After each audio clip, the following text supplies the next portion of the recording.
On a parfois l'impression qu'on parle dans le vide. Je suis quelqu'un qui a combattu frontalement les révolutions de couleur depuis la première dans la Yougoslavie de Milosevic, où j'étais à l'été 2000 lorsque on a commencé ce processus, et je les ai combattus un peu partout. Souvent, je parlais dans le vide, avec des gouvernements qui n'écoutaient pas malgré les avertissements, malgré les faits. En Libye, j'ai annoncé le soulèvement de Benghazi 2 semaines avant. Je me trouvais à Tripoli pour la dernière activité politique qui est organisée là-bas, le congrès du MEDD-MCR, les comités révolutionnaires pan-européens que je dirigeais. Et lorsque j'ai annoncé ce qui allait arriver, c'est-à-dire la version libyenne du printemps africain, je n'ai pas été écouté. On m'a donné raison lorsqu'il était trop tard.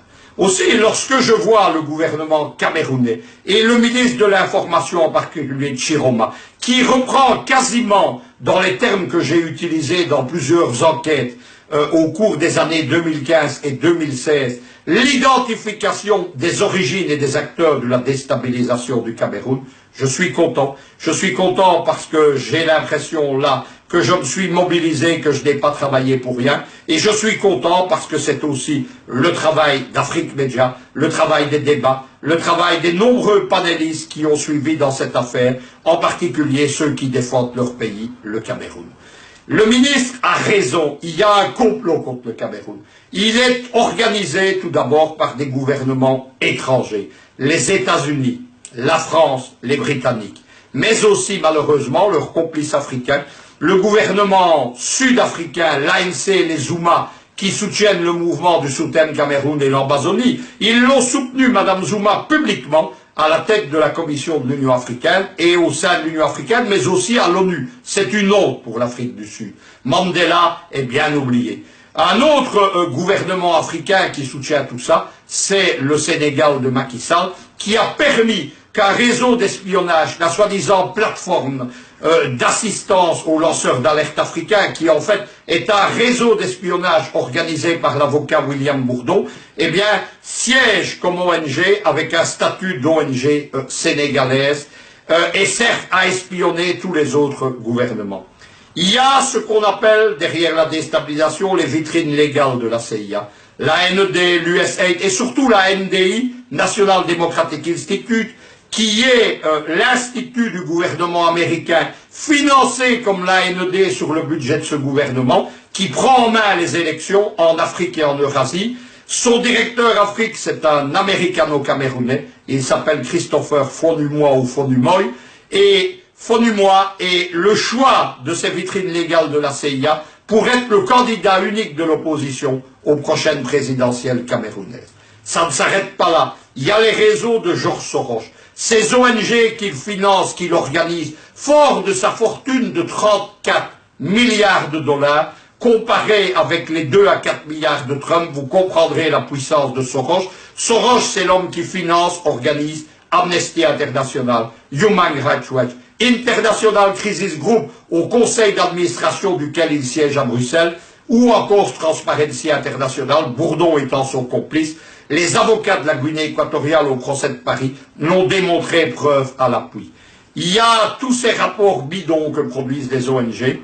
Il y a, enfin, il faut dire les choses franchement comme elles sont, il y a des complices au Cameroun de tout cela. Il y a un ensemble d'ONG qui, sous prétexte de défense des droits de l'homme, sert de caisse de résonance au Cameroun, au réseau de George Soros et aux actions du gouvernement, notamment américain, et qui sert aussi à l'étranger de porte-voix pour créer une fausse situation de crise au Cameroun.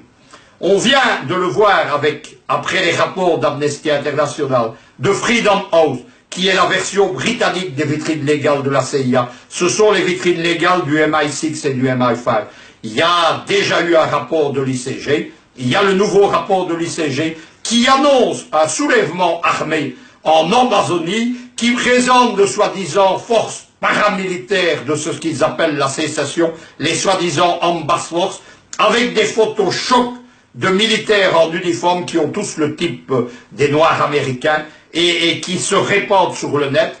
Le but de l'International Crisis Group, il est simple, c'est pas du tout d'annoncer une crise, c'est au contraire de la préparer et de permettre l'intervention étrangère sous prétexte de dénoncer un problème local.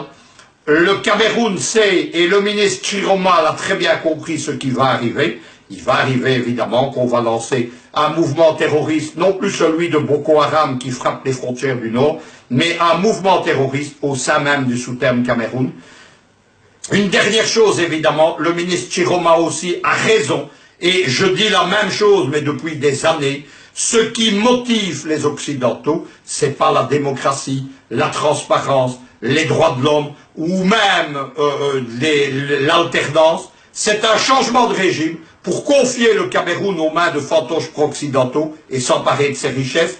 Il y a le pétrole, il y a les mines de bauxite, que le super spéculateur dans les mines, qui a un empire minier en Afrique, au Niger notamment, mais aussi en Amérique latine, en Argentine et au Chili, convoite.